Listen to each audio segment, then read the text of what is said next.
माथेरानचे पर्यटन हंगामातील कमी दिवसात सर्वाधिक गर्दी करणारा पर्यटन हंगाम म्हणून नाताळ ते नवीन वर्ष हे ओळखले जाते। या वर्षी देखील माथेरानमध्ये पर्यटकांनी सरत्या वर्षाला निरोप देण्यासाठी आणि नवीन वर्षाचे स्वागत करण्यासाठी गर्दी केली आहे।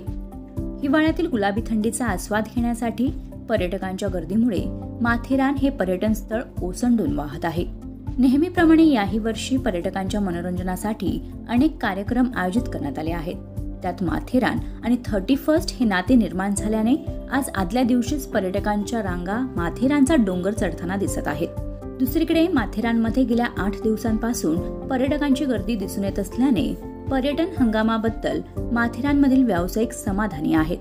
पर्यटकांनी माथेरानकडे पावले वळविल्याने आज सकाळपासून नेरळ माथेरान घाट रस्ता वाहनांच्या रांगा आणि वाहतूक कोंडीचे केंद्र ठरला होता। माथेरानमधील वाहनतळ फुल झाल्याने वाहतूक घाट रस्त्यात कोंडी सर्वत्र दिसून येत आहे।